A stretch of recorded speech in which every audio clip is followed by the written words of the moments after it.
오늘부터 이제 설 연휴가 시작되었습니다. 지금은 이전과는 달리 명절 분위기가 상당히 달라진 것으로 보입니다. 특히 우리 성도님들 명절에 스트레스를 받지 마시고 또 스트레스도 주지 마시고 받지도 마시고 주지도 마시고 즐겁고 기쁜 마음으로 명절을 보낼 수 있기를 바랍니다. 특별히 우리가 상대방을 배려하는 마음과 따뜻한 말 한마디가 서로에게 또 위로가 되고 큰 선물이 될 수가 있습니다. 저는 이번에 제 아들과 며느리에게 큰 설 선물을 하나씩 줬습니다. 그게 뭐냐면은 이번 설에 내려오지 말아라 라는 선물을 줬어요. 아직 제 손주가 돌이 되지 않았기 때문에 이 손주를 데리고 올 때 모든 짐을 바리바리 싸가지고 순천 시댁에 오고 또 순천 시댁만 오는 것이 아니라 순천에서 해남 시 조부모님 댁에 가고 또 거기 맞으면 또 남평 시 외할머니 댁에까지 가는 것을 제가 입장을 받고 며느리 입장에 생각해 보니까 이건 정말 끔찍한 일이다. 시부모님 댁에 한 곳에 가는 것도 사실은 쉬운 것이 아닌데, 그리고 그 아이를 다 데리고 챙겨가는 것이 쉬운 일이 아닌데 해남으로 남평으로 돈다는 게 정말 이것은 고문 중에도 고문이겠다, 그런 생각이 들었어요. 또 3월에 제 이제 손주가 돌이 돌아오니까 우리 그때 보자. 저희를 보고 싶어도 참고 오지 말아라. 여러분, 우리가 명절을 맞으면서 우리가 좀 즐겁고 또 기쁜 명절을 보냈으면 합니다. 그것은 우리가 좀 자녀들의 입장에 배려해주고 또 시어머니들은 며느리 입장을 배려해주고 또 자녀들은 부모의 또 입장을 또 배려하고, 그 부모님들은 사실은 자녀들 얼굴을 좀 보기를 원하잖아요. 우리도 얼마나 손주가 보고 싶겠어요. 서로 조금 배려하는 마음이 쌓이면은 가정이 좀 더 행복해지지 않을까, 그렇게 생각이 됩니다. 자, 이번 주가 설이지만은 우리는 이스라엘 백성들이 기다리고 있기 때문에 우리는 오늘 요단을 건너야 합니다. 자, 오늘 말씀은 이제 드디어 이스라엘 백성들이 요단강을 건너는 내용입니다. 자, 출애굽한 지 40년 만의 일이요, 야곱이 자신의 가족들 70명을 데리고 애굽에 내려간 지 470년 만의 일입니다. 그리고 더 멀리는 아브라함이 하나님의 부르심을 받고 이제 대략 한 700년이 지난 그런 시간입니다. 얼마나 여러분 역사적으로 보면 감격적인 순간이겠습니까? 그러나 정작 여호수아와 이스라엘 백성들은 이런 감격에만 젖어 있을 수 없는 그런 상황입니다. 왜냐하면 그들 앞에 놓인 현실적인 문제가 있기 때문이죠. 얼마 전에 이스라엘을 인도했던 절대적인 지도자 모세가 죽었죠.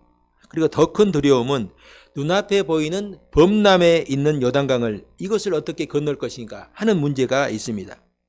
당시 요단강은 비가 오지 않는 건기에는 강의 넓이가 한 30m 정도, 그리고 또 수심도 깊지 않은 그런 상태입니다. 그러나 일단 우기가 시작이 되면은 북쪽에 위치한 헐몬산에 이 만년설이 녹아내리고 또 늦은 비가 내리는 시기이기 때문에 이게 둘이 겹쳐가지고 갑자기 이제 물이 불어나는 거예요. 이것이 갈릴리 호수를 통과해서 이 지대가 낮고 수심이 낮은 요단강으로 흘러내리면은 심지어 이 강의 폭이 1.6km까지 이제 불어난다고 합니다. 그리고 물살은 엄청난 심한 이 급류가 된다고 합니다. 15절에 봐보세요. 오늘 본문 15절에 요단이 곡식 거두는 시기에는 항상 언덕이 넘치더라. 그러니까 강둑이 넘칠 정도로 물이 이렇게 범람을 하는 거예요. 당시 상황을 그대로 보여주고 있는 말씀이죠. 자, 이런 시기에 이 이스라엘 백성들이 요단강에 도착해서 강을 바라볼 때에 그 지도자 여호수아 그리고 함께했던 백성들의 마음을 한번 우리가 헤아려 보시기 바랍니다. 왜 하나님은 이런 시기에 우리를 이곳으로 인도하셨는가? 하나님이 혹시 때와 시기를 잘못 계산한 것이 아닐까 하고 생각할 수도 있지만 전혀 그렇지는 않습니다. 오히려 하나님은 의도적으로 이 시기에 백성들을 이곳으로 인도하였습니다. 어떤 큰 장애물이 놓여 있을지라도 하나님은 약속하신 말씀을 반드시 이루신다는 것을 보여주시기 위함인 것입니다. 자, 그런 의미에서 요단강은 하나님께서 약속하신 언약을 성취하기 위한 마지막 관문이라고 할 수도 있습니다. 이 시간 하나님께서 약속을 이루시는 과정을 통해서 우리에게 말씀하시는 하나님의 음성을 함께 들을 수 있기를 바랍니다. 자, 1절 보십시다. 또 여호수아가 아침에 일찍 일어나서 그와 모든 이스라엘 자손과 더불어 시딤에서 떠나 요단에 이르러 건너가기 전에 거기서 유숙하니라. 아멘. 자, 여호수아가 아침에 일찍 일어나서 라는 말씀으로 시작하죠. 자, 그런데 이런 표현, 여호수아가 아침에 일찍 일어났다, 이런 표현은 성경에서요 유독 여호수아에서 자주 사용되는 표현이에요. 6장 12절에 보면요, 또 여호수아가 아침에 일찍 일어나서 제사장들이 여호와의 궤를 메고, 이렇게 말씀하고 있는데, 이제 요단강을 건너가지고 여리고성을 돌 때 이 말씀이 이제 소개되고 있거든요. 또 7장 16절에 이에 여호수아가 아침에 일찍 일어나서 그 이스라엘을 그의 지파대로 가까이 나오게 하였더니, 자, 여기 것은, 이 말씀은 아간이 범죄했을 때에 이제 그 범죄자를 색출할 때, 그때 일이에요. 그리고 또 8장 10절에 여호수아가 아침에 일찍 일어나 백성들을 조모하고, 이것은 아이성을 점령할 때 일입니다. 그러니까 여호수아는 중요한 일이 있을 때마다 아침 일찍이 일어났다, 이것을 성경은 강조하고 있죠. 이런 모습 속에서 우리가 알 수 있는 것은 여호수아의 믿음과 담대함입니다. 자칫 큰 일을 앞두고 두려움 때문에 망설이고 머뭇거릴 수 있는 상황이지만은 여호수아는 하나님의 말씀을 기억하고 망설이지 않았어요. 하나님의 말씀에 확신이 오면은 즉시 그 말씀에 순종하는 자세가 우리에게 필요합니다. 여러분, 가끔 보면요, 어떤 분들은 분명하게 주님의 말씀이 들려왔는데 말씀임에도 불구하고 그것을 가지고 내가 좀 기도를 좀 해봐야 되겠습니다, 이런 경우가 있거든요. 이때 필요한 것은 기도가 아니라 여호수아처럼 마음에 결단하고 일찍 일어나서 순종하는 자세가 필요합니다. 여러분, 우리가 언제까지 기도만 하고 있을 것입니까? 기도만 하는 사람들의 단점이 이게 있어요. 우리 교회에 보면요, 우리 교회는 뭐 그렇지 않은데 기도만 하는 사람들이 있어요. 여러분, 기도만 하는 사람들의 단점이 여기 있습니다. 기도할 때는 기도하고 순종할 때는 순종해야 하는데 날마다 기도만 하는 거예요. 무엇을 위해서 기도하는지 우리가 알아야 됩니다. 기도를 위한 기도가 아니라 하나님의 말씀에 순종하고자 하는 기도가 되어야 됩니다. 예수님께서 그렇게 가르쳤잖아요. 뜻이 하늘에서 이룬 것 같이 땅에서도 이루어지게 하소서. 여러분, 이건 예수님께서 제자들에게 이렇게 기도하라고 했어요. 뜻이 하늘에서 이루어진 것처럼 땅에서도 이루어지게 하옵소서, 이렇게 기도하라고 했어요. 그러면은 여러분, 내가 해야 될 일은 하나님께서 대신해 주잖아요. 하나님의 뜻이 땅에서 이루어지게 해달라고 기도했으면은 어떻게 해야 되겠어요? 내가 그 말씀에 순종해야 되겠죠. 하나님의 말씀이 내 삶에 그대로 이루어지게 하옵소서, 하나님의 말씀이 우리 가정에 그대로 이루어지게 하옵소서. 그랬으면요, 내가 그 말씀대로 순종하면 되는 거예요. 하나님은요, 내가 할 일을 대신해 주진 않습니다. 하나님이 우리 가운데 역사하시는데 우리를 통하여서, 나를 통해서 역사하는 거예요. 이제 가나안에 들어가서 이제 정복 전쟁을 할 것인데 그 전쟁은 하나님께서 직접 전적으로 싸우시는 전쟁이에요. 그러니까 이스라엘 백성들에게 너희를 두려워하지 말아라, 염려하지 말아라. 가나안 백성들이 거인이냐? 그들이 철병거를 가졌느냐? 그들이 성이 견고하냐? 염려하지 말아라. 왜? 내가 너희와 함께 싸울 것이고 내가 너희 앞에서 싸울 것이다 하는 거예요. 그런데 하나님은 너희를 통해서 싸울 것이다 말씀한 거예요. 여러분, 이제 여리고성의 전쟁을 우리가 잘 알고 있잖아요. 여리고성이 여러분 어떻게 무너졌습니까? 하나님께서 무너지게 하셨죠. 그러나 하나님은 백성들에게 여리고성을 하루에 한 바퀴씩 며칠간 돌라고 했어요? 일주일 동안, 7일 동안 돌라고 했죠. 그러면은 여리고성이 하나님 이스라엘 백성들이 그 7일 동안 돌아가지고 무너진 겁니까? 그렇게 무너지지 않죠, 성이. 하나님께서 무너뜨린 것이죠. 그럼에도 백성들은 하나님이 여리고성을 하루에 한 바퀴씩 7일 동안, 그리고 7일째는 7바퀴 돌라고 하니까 거기에 말씀대로 순종한 것입니다. 저는 우리 성도님들이 하나님의 말씀을 들었으면은 이 여호수아처럼 즉시 말씀을 붙들고 순종할 수 있기를 축복합니다. 자, 3절 4절 봅시다. 백성에게 명령하여 이르되 너희는 레위 사람 제사장들이 너희 하나님 여호와의 언약궤를 메는 것을 보거든 너희가 있는 곳을 떠나 그 뒤를 따르라. 그러나 너희와 그 사이 거리가 2000규빗쯤 되게 하고 그것에 가까이 하지는 말라. 그리하면 너희가 행할 길을 알리니 너희가 이전에 이 길을 지나보지 못하였음이니라 하니라. 아멘. 자, 이제 여호수아는 요단강을 건너기 위해서 백성들에게 몇 가지 준비하게 합니다. 자, 먼저는 제사장들이 여호와의 언약궤를 메는 것을 보거든 너희는 그 뒤를 따르라, 이렇게 말씀하죠. 여러분, 이 언약궤는요 하나님의 임재의 상징입니다. 언약궤가 있는 곳에 항상 하나님 임재가 있으니까, 그러니까 언약궤를 보고 그 뒤를 따른다는 것은 하나님의 인도하심을 따른다는 거예요. 또 언약궤라는 것은요, 그 속에 언약의 말씀, 십계명, 계명이 돌판이 들어있기 때문에 언약궤라는데, 이것은 하나님의 말씀이 그 궤 안에 들어있다 하는 것이죠. 그러니까 언약궤를 따른다는 것은 한편으로 하나님의 말씀을 따른다는 말씀이죠. 그러니까 하나님의 말씀이 인도하는 대로 순종한다는 것입니다. 자, 그런데 이때 한 가지 조건이 있어요. 그것은 2000규빗. 1규빗은 우리 여러분 성인의 이 팔꿈치에서 검지손가락까지 길이인데 보통 45에서 50cm 됩니다. 그러니까 2000규빗은 계산하면 900m에서 1000m 정도 되는 거리입니다. 이 정도 거리를 두고 약 1km 정도 거리를 두고 따라가야 한다 하는 것이죠. 자, 이 거리는 왜 이 정도 이렇게 멀리 두고 따라가라 하는가 우리가 생각할 수 있는데, 이 거리는 지금 어떤 한 사람에게 명령하는 것이 아니고 누구에게 명령하는 거예요? 이스라엘 백성들이 지금 숫자가 얼마나 돼요? 장정만 60만이니까 대략 계산하면 전체 백성들이 한 200만 되겠잖아요. 200만이 얼마나 많겠어요?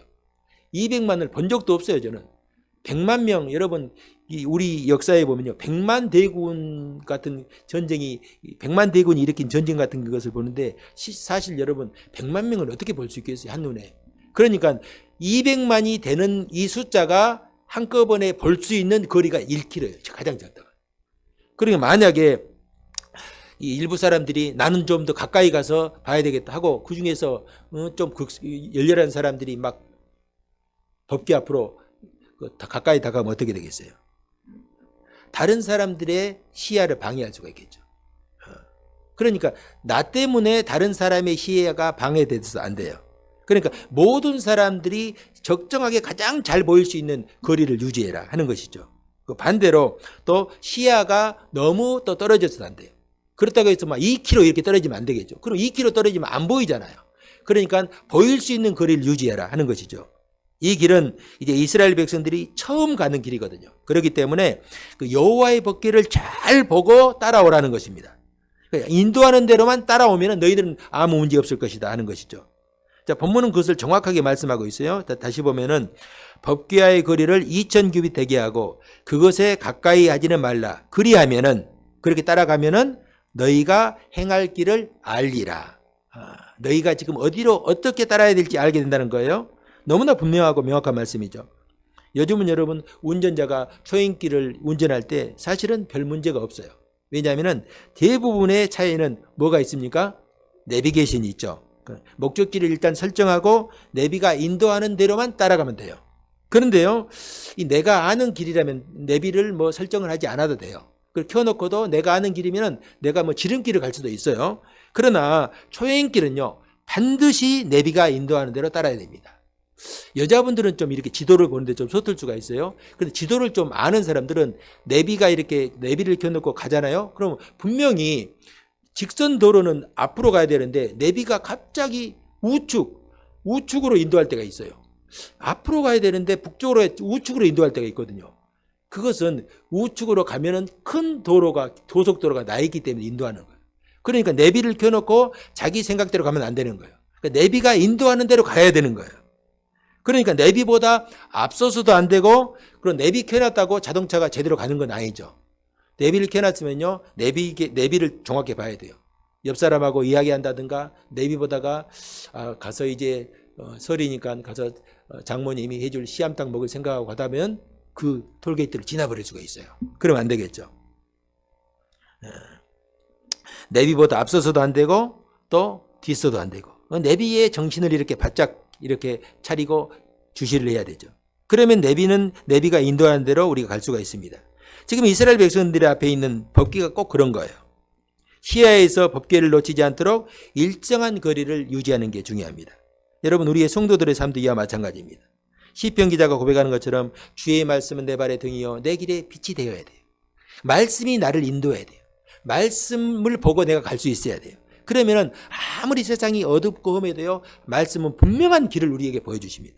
그 말씀대로 따라가면은 너희가 행할 길을 알리라. 즉, 그 말씀이 우리 길을 인도한다 하는 말씀이죠. 우리가 이 말씀을 믿고 붙들 수 있기를 바랍니다. 자, 5절 봅시다. 자, 여호수아가 또 백성에게 이르되 너희는 자신을 성결하게 하라. 여호와께서 내일 너희 가운데 기이한 일들을 행하시리라. 아멘. 자, 뭘 요구하십니까? 너희 자신을 성결하게 하라. 이 성결하게 한다는 말은요, 거룩하게 한다는 말과 똑같은 단어입니다. 그런데 거룩하게 한다는 말은 자신을 구별해라. 무엇과? 세상과 세속과 구별해라는 거예요. 지금 요단강가에 서 있는 백성들에게 사실 이런 명령은 어딘가 어색하게 들릴 수가 있습니다. 여러분, 지금 백성들에게 가장 큰 문제가 무엇입니까? 요단강을 건너야 되는데 요단강물이 어마어마하게 불어 있어요. 범람해 있어요. 당신은 시기적으로 우기이고 요단강이 최고조로 범람하는 시기입니다. 지금 요단강을 건넌다는 것은 그들의 이스라엘 백성들의 생각으로는 도저히 불가능해요. 어떻게 이 강을 그렇게 200만이나 되는 이 모든 이 백성들이 건널 수 있겠습니까? 지금 백성들의 관심은 하나님께서 우리를 이곳에 인도하셨는데 어떻게 우리를 이 강을 건너게 하실 것인가 하는데 관심이 몰려 있죠. 그런데 기대하는 것과는 달리 하나님께서 전혀 엉뚱한 말씀을 하십니다. 그게 무슨 말씀이었어요 방금? 너희는 자신을 성결하게 하라. 몸과 마음을 깨끗하게 하고 준비하라는 것입니다. 왜 그런가? 여호와께서 내일 그들 가운데 임재하셔서 기이한 일들을 행하시기 때문입니다. 여러분, 우리가 이 말씀이 굉장히 중요해요. 여호와께서 그들 가운데 기이한 일들, 놀라운 일들을 행하실 것인데 그냥 행하시는 것이 아니고 그들 가운데 임재하신다 이렇게 말씀하잖아요. 하나님께서 우리 가운데 임재하셔서 기이한 일들을 행하시기 원하면요, 우리는 나 자신을 항상 성결하게 해야 돼요. 나 자신을 준비해야 돼요. 하나님의 임재를 믿고 소망한다면 나를 먼저 거룩하게 준비하는 것이 중요합니다. 여러분, 우리가 교회에 올 때만 우리 자신을 돌아보고 마음을 돌보는 건 아니에요. 하나님께 나와서 예배하는 것도 중요하지만 우리는 하나님의 성전된 그리스도이잖아요. 성령이 거하시는 전이잖아요. 그러니까 하나님께서 우리 가운데 역사하기를 원하시면 항상 우리의 마음과 우리의 삶을 준비해야 돼요. 하나님께서 우리 가정에 역사하시기를 원하시면 항상 우리의 가정을 거룩하게 구별해야 돼요. 예배하는 가정이 되게 하고 기도하는 가정이 되게 해야 돼요. 내 삶이 하나님께서 임재하시고 내 삶에 역사하기를 원하신다면 우리는 삶 속에서 함께 하신 하나님을 소망하면서 내 삶을 거룩하게 준비해야 돼요. 여러분, 우리 역시 마찬가지예요. 하나님, 지금 내 앞에 있는 이 문제를 어떻게 풀어가면 될까요? 이 어려운 시간을 어떻게 헤쳐나갈 수 있겠습니까? 하나님 도와주세요. 하나님께서 도와주시기를 원하면요, 우리가 우리 삶을 돌아봐야 되는 거예요. 그런데 하나님은 그 대답을 주시기 전에 먼저 요구하시는 거 있죠. 내가 너와 함께 하기를 원하느냐? 그럼 먼저 너 자신을 성결하게 하라. 여러분, 이것이 우리가 잊지 말아야 될 아주 중요한 말씀이에요. 하나님의 말씀은 이거예요. 너희가 문제를 해결할 수 있을지 그 전략이나 방법에 관심을 갖지 말아라. 너에게 필요한 것은 하나님이 누구신지, 하나님이 너에게 주시기를 원하는 것이 무엇인지 아는 것이다. 그러니까 나의 필요한 것이 무엇인가를 아는 것보다 하나님께서 원하시는 것이 무엇인지 아는 것이 중요하죠. 우리는 그런 하나님을 믿고 신뢰해야 됩니다. 예수님께서 하신 말씀, 너희는 먼저 그의 나라와 의를 구하라. 그리하면 이 모든 것을 너희에게 더하시리라 하신 말씀과 똑같습니다. 사람들은 당장 눈앞에 있는 육신의 문제를 해결하기 위해서 안간힘을 쓰는 거예요. 하나님, 이 문제를 해결해 주세요. 하나님께서 함께 해주세요. 이 육신의 문제, 내 문제에만 관심이 있어요. 그러나 하나님의 관심은 거기에 있잖아요. 너희가 먼저 너희 자신을 성결하게 해라. 세상 사람들과 살아가지 말고 너희 자신을 거룩하게 지켜라. 주님은 우리에게 말씀하십니다. 그것은 하나님을 알지 못하는 이방인들이 하는 것이다. 너희는 그렇지 않아야 된다. 하나님의 임재를 소망한다고 한다면 하나님께서 함께 하실 만한 그런 마음의 준비를 하라는 것입니다. 내가 하나님 앞에서 해야 될 일과 하나님께서 행하실 일들을 구분할 수 있어야 돼요. 그런데 우리 많은 사람들은요, 우리가 믿고 하나님을 의지한다면서 하나님이 하실 일들을 내가 먼저 하려고 하는 경우들이 많이 있어요. 여러분, 하나님이 행하실 일과 내가 할 수 있는 일을 구별할 수 있어야 돼요. 우리가 하나님의 자녀이면요, 하나님의 자녀답게 살아야 되죠. 하나님께 예배하는 성도라면 하나님께 예배하는 예배자답게 살면 되는 것입니다. 그러면 하나님은 우리 가운데 임재하시고 하나님의 일들을 우리 가운데 행하십니다. 저는 우리 성도님들이 하나님의 백성답게 항상 자신을 거룩하게 구별할 수 있기를 주님의 이름으로 축복합니다.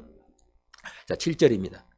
여호와께서 여호수아에게 이르시되 내가 오늘부터 시작하여서 너를 온 이스라엘 목전에서 크게 하여 내가 모세와 함께 있던 것 같이 너와 함께 있는 것을 그들로 알게 하리라. 아멘. 자, 모세가 죽은 후에 여호수아의 염려 중에 하나가 하나님께서 나에게도 모세처럼 함께 하실 것인가. 백성들이 모세를 그렇게 높게 봤던 것처럼 나의 이 지위도 인정하고 따를까 하는 것이죠. 여러분, 하나님께서 이미 여호수아에게 내가 너와 함께 하겠다 말씀했음에도 불구하고 아직은 모세처럼 인정받고 세워진 상태는 아닙니다. 그런데 이제 하나님은 말씀대로 내가 너를 세워주겠다. 내가 이 요단강 사건을 통해서 내가 너를 세워주겠다. 내가 모세와 함께 있던 것처럼 너와 함께 있는 것을 모든 백성들로 알게 하겠다라는 것입니다. 여러분, 나를 세워줄 수 있는 분은요, 오직 하나님 한 분이심을 우리가 기억할 수 있기를 바랍니다. 우리의 인생은 하나님의 손에 달려있는 것이지 사람이 어떻게 할 수가 없어요. 그래서 시편 기자는 내가 산을 향하여 눈을 들리라 나의 도움은 어디서 와요? 천지를 지으신 여호와 하나님에게서 온다. 나를 도와줄 수 있는 분은 오직 하나님 한 분이시다라는 걸 잊지 말아야 돼요. 여러분, 나의 도움은 오직 하나님께 있음을 믿을 수 있기를 바랍니다. 내 인생은요, 내 힘으로 스스로 높일 수도 없고 다른 사람이 나를 높여줄 수도 없어요. 그렇기 때문에 우리가 사람을 의지한다든가 아니면 어떤 인간적인 방법을 의지하는 사람은요, 오히려 부끄러움을 면치 못하는 거예요. 요즘 여러분 뉴스에서 이제 조금 조용해졌는데 민주당 강선우 의원 그리고 시의원 김경 시의원이잖아요. 관심이 있는 게 그 사람들이 우리 교단에 서울에 있는 그 큰 교회 출신이에요. 보니까 그 교회도 열심히 다녔고 소그룹에서 만났다는 거예요. 소그룹. 그러니까 소그룹에 참석한다니까 열심도 있었겠죠. 소그룹에 둘이 만난 거예요. 그러면 그들이 그런 열심을 가지고 하나님을 바라보고 하나님께 소망을 두고 믿음으로 살아야 되는데 그런 하나님을 믿는다면서도 돈을 의지하고 무슨 사람들이 어떤 그런 권모술수를 의지해 가지고 높아지려고 하니까 지금 어떻게 됐어요? 부끄러워 가지고 얼굴을 못 들잖아요. 사람을 의지하면은 부끄러움을 우리가 당할 수가 있는 것입니다. 우리를 높여주고 우리의 삶을 주관하시는 분은 하나님 한 분뿐임을 믿을 수 있기를 바랍니다. 하나님이 여호수아에게 하시는 말씀을 여러분 기억하시기 바랍니다. 내가 오늘부터 시작하여서 너를 이스라엘 목전에서 크게 하겠다. 내가 모세와 함께 하던 것 같이 너와 함께 할 것을 백성들이 알게 하겠다. 여러분, 이거 이상 확실한 말씀이 어디 있겠습니까? 저는 우리 성도님들이 하나님이 높여주시고 인도하심을 믿고 소망할 수 있기를 주님의 이름으로 축복합니다. 자, 이어서 이제 하나님이 하시는 일들을 한번 우리가 한번 살펴보도록 하겠습니다. 자, 9절에 10절입니다. 자, 여호수아가 이스라엘 자손에게 이르되 이제 와서 너희 하나님 여호와의 말씀을 들으라 하고 또 말하되 살아계신 하나님이 너희 가운데 계시사 가나안 족속과 헷 족속과 히위 족속과 브리스 족속과 기르가스 족속과 아모리 족속과 여부스 족속을 너희 앞에서 반드시 쫓아내실 줄을 이것으로써 너희가 알리라. 아멘. 자, 말씀을 한번 잘 주의해서 보면요, 여호수아가 백성들에게 하는 말이에요. 자, 그것은 이제 살아계신 하나님께서 너희 가운데 계시사 가나안의 7 족속을 너희 앞에서 반드시 쫓아내신다는 증거를 내가 보여주겠다 하는 거예요. 그 증거가 무엇이에요? 자, 13절 한번 봅시다. 자, 합독합시다. 시작. 온 땅에 주 여호와의 계를 맨 제사장들의 발바닥이 요단물을 밟고 멈추면 요단물 곧 위에서부터 흘러내리던 물이 끊어지고 한 곳에 쌓여 서리라. 아멘. 자, 여호와의 계를 맨 제사장들의 발바닥이 요단물을 밟고 멈추면은 요단물이 끊어지고 한 곳에 쌓여 강이 열린다. 어마어마한 이적이 일어난다는 거예요. 하나님께서 요단물을 끊으시고 이 강을 내가 마르게 하겠다 하는 것입니다. 그러면은 그 이적을 보고 너희는 무엇을 알라는 것입니까? 가나안 땅에서 만나게 될 7 족속. 너희가 지금 두려워하는 그 7 족속을 하나님께서 요단물을 마르게 하신 것처럼 반드시 쫓아내실 것이다 하는 것을 너희들이 잊지 말아라. 그 말이에요. 그럼 하나님께서 지금 이 시점에서 왜 이런 말씀을 하시는 것일까?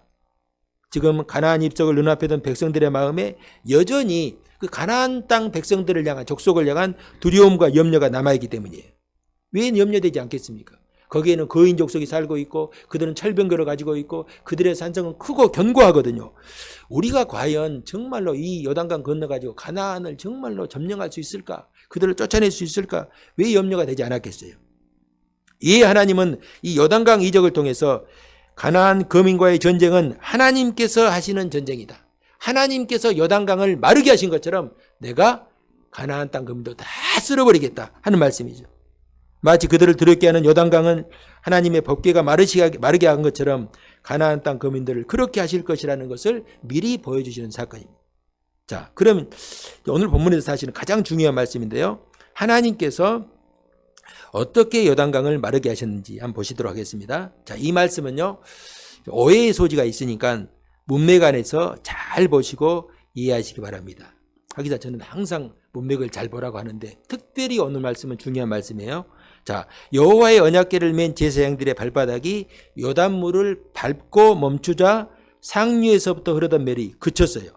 그 물이 어마어마하게 지금 흘렀네. 우리 여름에 강에서부터 막 이 장마가 며칠 계속되는데 이 동천은 물이 흐르는데 이 물이 딱 막았어요. 막았다고 칩시다. 그럼 어떻게 되겠어요?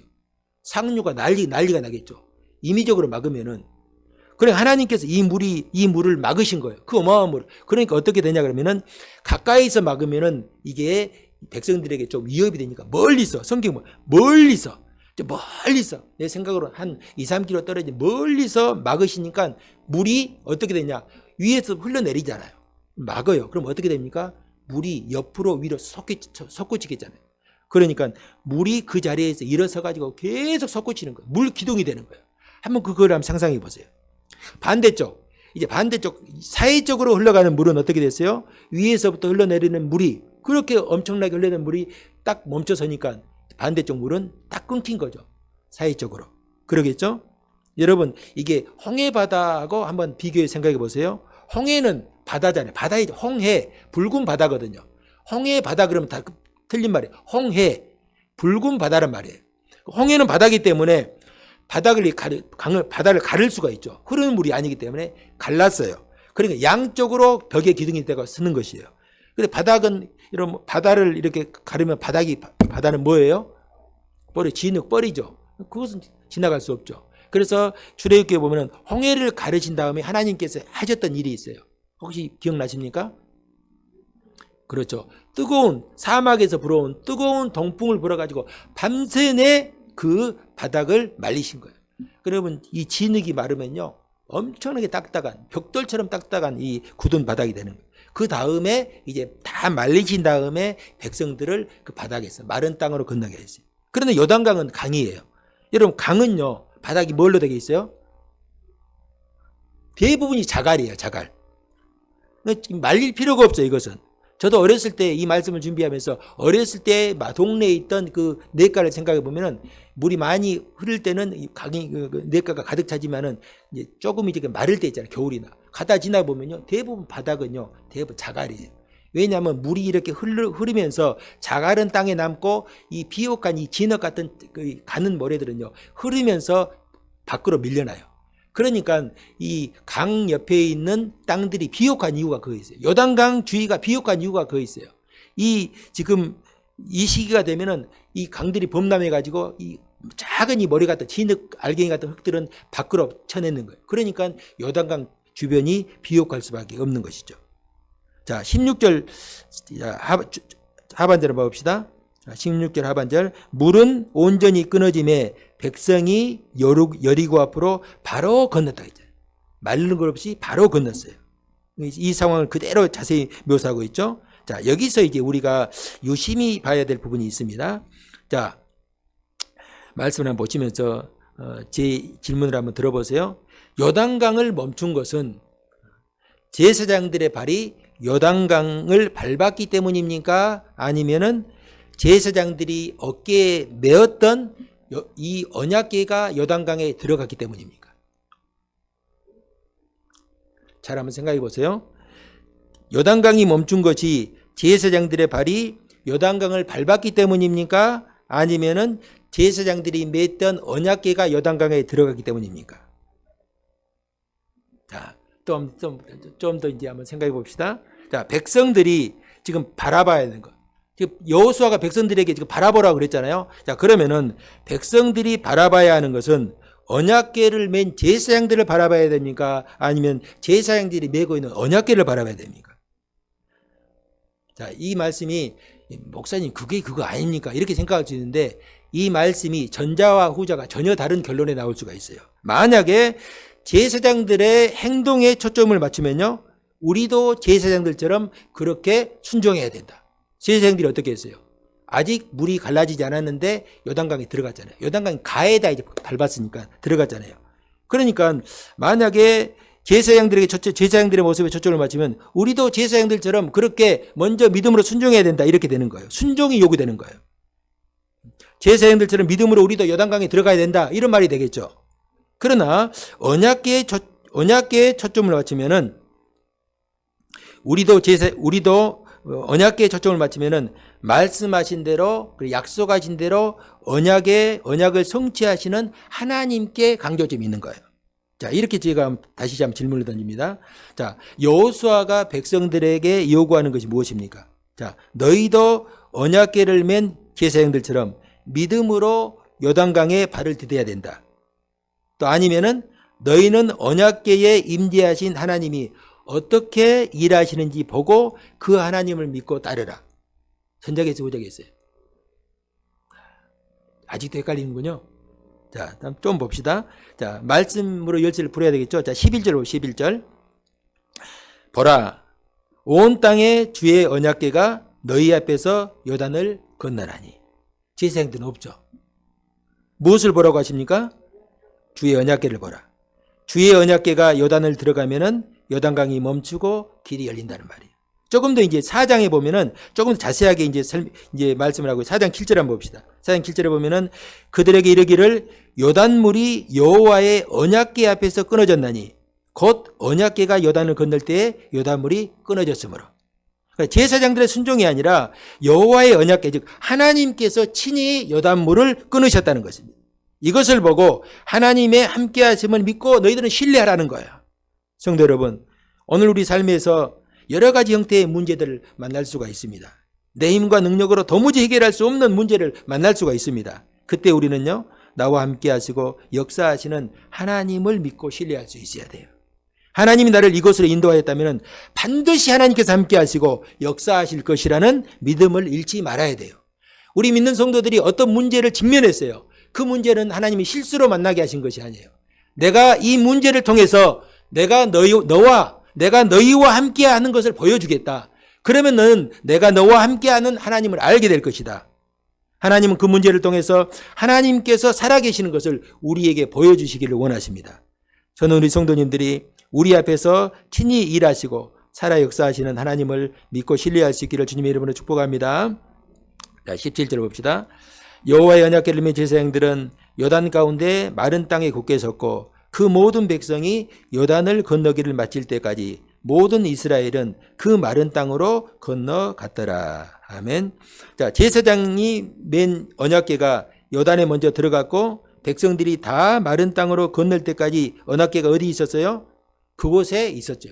요단을 지나지 않고 그곳에 우뚝 서 있었어요. 이것은 얼마나 하나님의 은혜가 크고 놀라운 것을 우리에게 보여주고 있잖아요. 여러분, 하나님은요, 우리의 대장이 되셔서 싸울 때, 전쟁이 일어날 때 하나님께서 항상 먼저 가서 싸워주십니다. 싸움이 끝날 때까지 함께 하시고 우리를 떠나주지 않아요. 자, 내가 너희들 이렇게 해줬으니까 앞으로 너희들 알아서 해라. 그런 하나님 아니에요. 내가 너희와 끝까지 함께한다. 너희가 안전하게 요단을 건널 때까지 끝까지 하나님은 언약궤에 임재하셔서 그들을 지키시고 보호해주셨어요. 예수님께서 제자들에게 하신 말씀도 그거죠. 너희들 담대해라. 내가 너희와 함께하지 않느냐. 그리고 내가 세상 끝날 때까지 너희와 함께할 것이다. 여러분, 우리가 어떤 문제를 만날 때 오히려 우리는요, 그 문제를 통해서 하나님의 능력을 경험할 수 있는 기회로 삼을 수 있어야 돼요. 우리가 이런 하나님을 믿고 의지할 수 있기를 주님의 이름으로 축복합니다. 사랑하는 성도 여러분, 하나님은 약속하신 대로 요단강을 마른 땅으로 건너가게 하셨습니다. 또 이적을 통해서 말씀하신 대로 여호와를 이스라엘 목전에서 높여주셨습니다. 또 이스라엘 백성들과 함께 하심을 보여주셨고 그들이 두려워하는 가나안 땅의 대적들을 하나님께서 반드시 쫓아내실 것을 보여주셨습니다. 오늘도 내 힘으로 어찌할 수 없는 우리가 장애물을 만날 때가 있습니다. 그때가 바로 우리가 하나님을 바라볼 기회이고 하나님의 능력을 구할 수 있는 기도의 순간임을 잊지 마시기 바랍니다. 오직 믿음으로 하나님만 바라보고 내 자신을 더욱 성결하게 지킬 수 있기를 바랍니다. 그리고 하나님께서 행하실 일들을 믿음으로 소망하고 기다릴 수 있기를 바랍니다. 그리하면은 하나님께서 우리 앞에서 놀라운 일들을 행하실 것이고 우리는 살아계신 하나님, 나의 인생을 주관하시는 하나님을 경험하고 찬양하게 될 것입니다. 우리가 이 한 주간도 하나님께서 행하실 일들을 소망하면서 믿음으로 살아갈 수 있기를 주님의 이름으로 축복합니다.